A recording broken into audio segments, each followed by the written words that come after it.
动物状去说它成色哦，喏，叫你得想想看。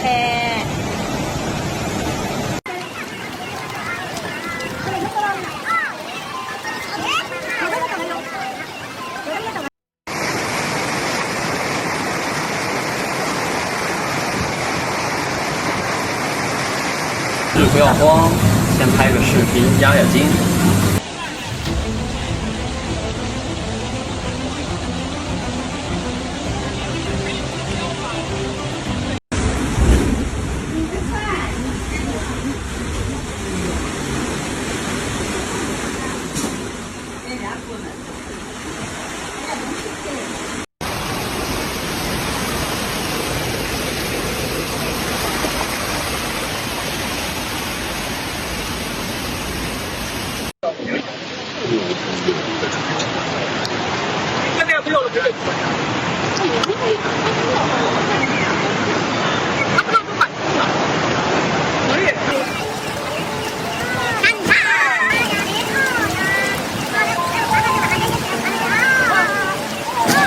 给俺家这个石头的我的基础啊，他妈不看票。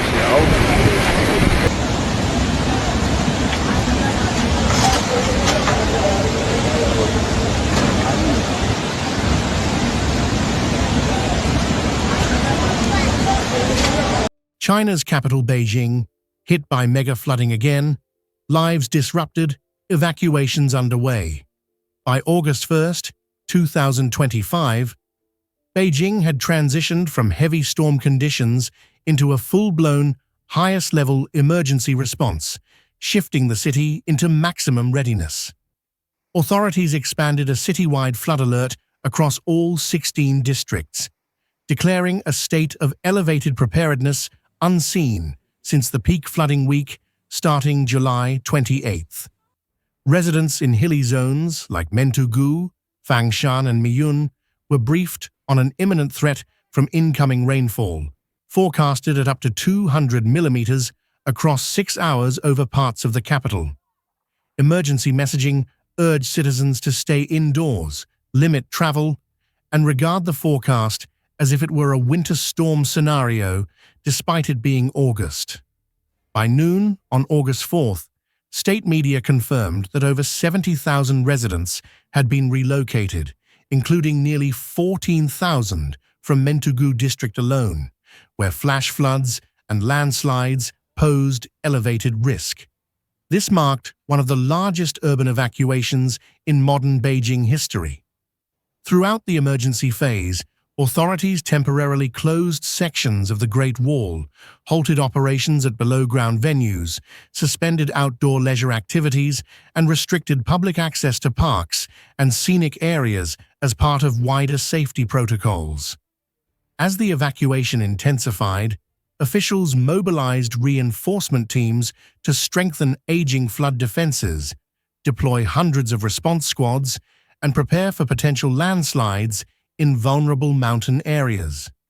Water release protocols into downstream regions from the Miyun Reservoir were adjusted carefully to relieve pressure while minimizing sudden surges downstream. The reservoir had reached unprecedented capacity amid prior weeks of rainfall. Reports surfaced of bodies discovered in flooded zones, including at a wellness retreat in Hebei, highlighting the continued urgency and reach of the flood crisis beyond city limits. During August 1st to 4th, emergency services were stretched. Teams battled mud-clogged streets, blocked drainage points, and obstructed thoroughfares. Residents in isolated mountainous villages were delivered emergency supplies after being cut off when telephone and power infrastructure failed. Grassroots shelters sprang up in schools and community centers as evacuees sought temporary housing. Local officials emphasized that this was not standard protocol for summer months, with high-ranking leaders admitting that contingency planning had been insufficient for extreme weather magnitudes, especially after the tragedies at a nursing home in Miyun, where 31 elderly residents had perished during the flash flood surge earlier. Despite the emergency's intensity, the leadership pledged rapid recovery efforts.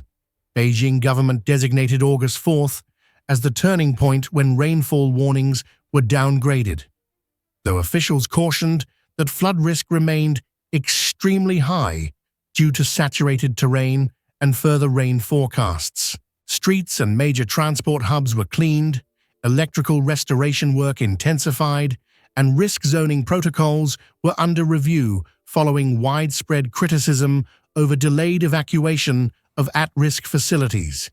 In all, the August 1st to 4th emergency phase marked Beijing's most intensive civil response to extreme rainfall since 2012, with widespread evacuations, official admissions of planning failures, and rapidly evolving rescue operations across a city built on vulnerable geography. The lessons now echo in policy corridors. Aging infrastructure, climate resilience gaps, and evacuation readiness will be prioritized. Yet for many residents, the days of August underscored how swiftly an urban monsoon can turn into a crisis zone.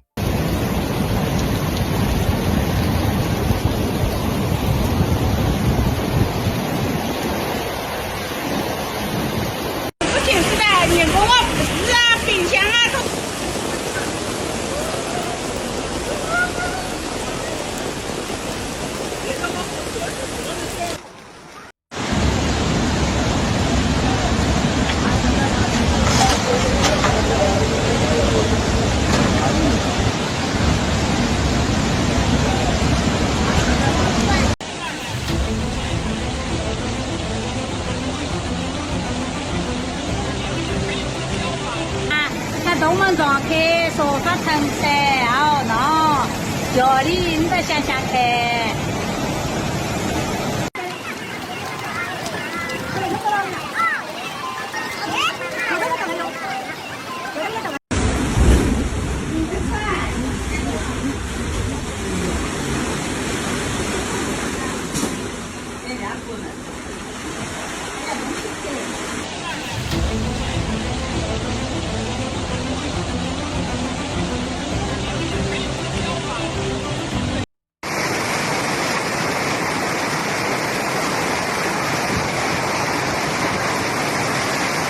不要慌，先拍个视频压压惊。